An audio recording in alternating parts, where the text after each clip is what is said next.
Let's watch this, bro. When it comes to choosing your professions, it can be an absolute While my minefield. raid Do starts, you so I'm focus on stalling. maximising your tanking ability, your healing output, or your DPS? Do you have some gold-making potential alongside the PvE or PvP benefits? Do you have another character to play? That's a good Something item. as simple as having an ult can change your decision on professions. Because if you go double crafting like engineering dual crafting at launch, you're going to need a Saudi prince to bankroll it. Or in response to every comment that's about to come, yes, you could do GDKP runs. With all that said, I'm going to tell you the best two professions in terms of personal gain, and remember, with dual spec, especially for classes that can either DPS and heal, or heal and tank, or tank and DPS, it's important to most people to have two professions that complement each other for both roles. So that will be taken into account for all of my recommendations. That's a good item. All of these professions go through changes between 3.0 and 3.3.5. Now we have confirmation that class balance will be 3.3.5.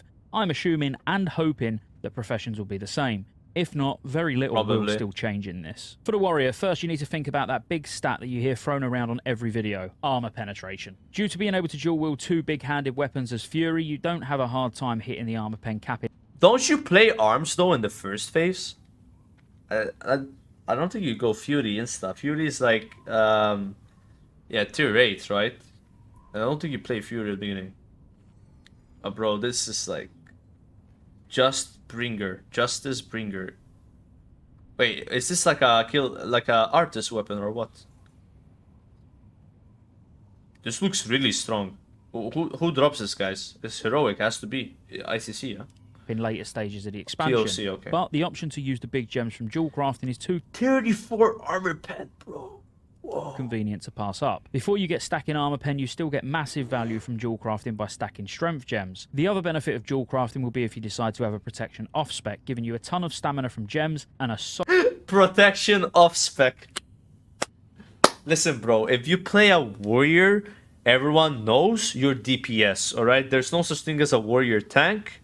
Let the paladins tank, alright? Protection trinket to carry you through phase 1 with stamina and 2 gem slots for even more stamina. No way. You of course know what's going to be paired with dual crafting, engineering. It goes without saying it's so useful for both DPS and tanking by giving you the haste on your gloves for is DPS, crazy, man. armor on your gloves for protection, with bombs, sapper charges, portable mailboxes, gold saved from enchantment. By the way, don't use Saturnite bombs because they you'll get banned by Blizzard because you are making the artist thing grow again or something. So careful using these Saturnite bombs.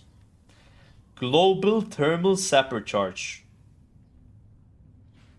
2000 damage. That's nice. Is gold saved from enchantment. Oh, you get the mailbox. It's cool. In your gloves, boots, and capes by adding the nitro boost to your boots with a 24 crit rating, 23 agility, and a parachute on your cloak. Feels like we're playing so retail now. Like these are retail things. I like it. It really is just the best profession in the game. All that being said, if you had more focus on tanking than DPS, then you could always just pair mining with engineering for the stamina and make leveling engineering cheaper for you and drop mining later on to pick up something else just like get level 60 working. stamina. Because point for point, as a second profession to go alongside dual crafting, level working will give you the most stamina. The Death Knight follows the exact same path as the warrior. Just go dual crafting and engineering and don't even worry about anything else. If you're wanting to push passes, top damage in your raids, or be the best tank that you can be, JC and engineering is definitely the way to go. Especially when you aren't the most mobile class, so getting those rocket boosts as even a tank is going to be very, very strong. The Paladin is completely different. Oh, no, it's not. It's still dual crafting and engineering. But I feel like this one requires a bit more explanation why. So it doesn't matter what combination of specs you intend on playing in Wrath, you will have the best professions for all three. The Paladin Maybe I should go dual crafting now then for Sunwell and Wrath. No dash or sprint. So you're actually going engineering as all three specs here just to get the rocket boosts. As a Holy Paladin, being able to super quickly get from position A to position B and start casting that Holy Light on your tank is so valuable. Being able to rocket boost over as a Protection Paladin to pick up adds that are running towards your healer, or as a Retribution Paladin getting back into a priority target after a knockback or something similar is just too good to pass up on. That on top of the Glove Tinker for the haste for Ret and Holy and armor for protection, engineering is just hard to say no to. Dual crafting for all three specs again is fairly straightforward. Customization.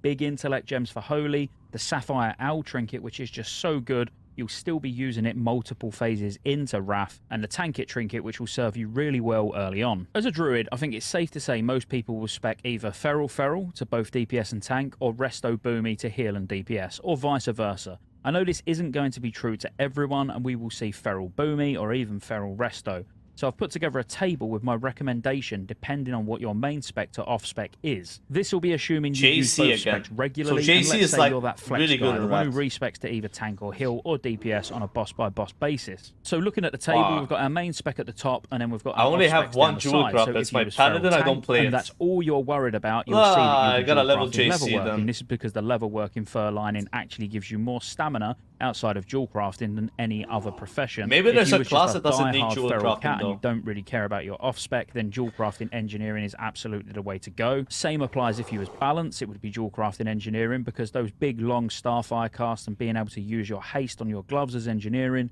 and benefit from lots of spell This is a power from your professional jewel crafting guide from gems, it's a no-brainer. Lincolnshire. If you're a die-hard resto, honestly, the alchemy you could class as flex. Now, jewel crafting is just going to give you the most spell power. Alchemy is just a nice one to have because the haste trinket early on is going to be very, very good, and you get extra mana back while you've got it equipped. But you're really going for the haste NG is here like because you do must-have, want though. to hit your haste cap the as glove early on as use possible. haste. You could ditch alchemy on your resto druid and potentially go tailoring or even enchanting. It really doesn't matter, but alchemy would be my priority here. If you was a feral tank main spec, feral cat off spec, then jewel crafting blacksmithing would be the way to go. You don't really need engineering. Dude, press 1 if you're not paying any attention to what this guy is saying. Like, I know that sounds toxic, bro, and he's like trying to explain what to do. like, as a feral tank, you're just wanting as much stamina as possible. Right, so getting the additional stamina from the blacksmithing sockets is going to be beneficial. And when you're ready to start getting armor pen as feral cat, you've got the extra 2 sockets to put more armor pen in. Yes, you're going to lose engineering here, but we're going to assume that you're feral tanking more than you're feral catting. For feral tank and resto off spec, I would go JC Alchemy because you're going to get maximum profession bonuses for your resto druid, and as a tank, you're going to get lots of stamina from your stamina gems, and you're going to get extra stamina from your flasks. If feral cat is your main spec, you just want jewel crafting engineering. It doesn't matter about your other spec really, unless you're resto. For feral cat main spec and resto off spec, I'd go JC blacksmithing, so you're going to be able to get decent bonuses for both. Feral as a balance druid would be if I was healing quite regularly, a really good profession bonus. he's still like, bro, this is a 9-minute video and he's talking about fucking druids for literally 4 minutes. Resto feral tank is exactly that's the the same same about as the other feral classes. tank Like, resto, yeah, as mage, is resto who and cares? feral Next. cat. JC tailoring for resto balance the same way as if you was balance resto. The hunter, just go engineering dual crafting. You know why. As you've probably already noticed, engineering dual crafting is just the standard for most non-caster DPS specs. The shaman for all 3 specs will just have engineering and dual crafting as a solid choice. The only place here where you might want a bit of explanation is for resto. Resto shamans will want insane levels of haste throughout Wrath, so the glove haste tinker is amazing for resto and both your DPS specs. Having the rocket boost to quickly be able to get from one position to another and start pumping out heals again is of course very valuable as well. The rogue, you guessed it, just go engineering and dual crafting and you're sorted for the entire expansion. For mages, tailoring over the course of a fight with a proc from your cloak enchant averages out a higher spell power gain than any other profession. On the basis it will proc very soon into the fight due to its high proc chance, it will likely be up with all your trinkets, so I should go tailoring off part boy. You've got going on at the start for a nice big boost of your spell power, and it will likely be coming off cooldown at similar times as things like your engineering. I haven't picked professions yet on Fart Boy, you know, so I probably go tailoring and maybe engineering for leveling to 80, or I go jewel crafting.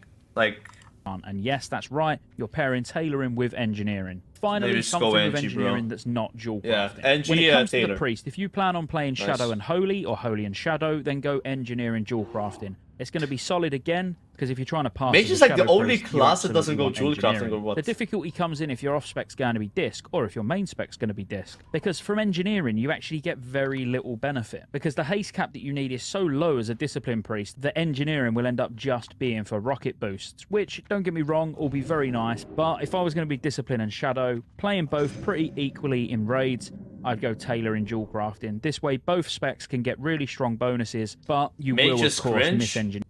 Mage is like the best DPS in Rat, so, okay. Nice comment.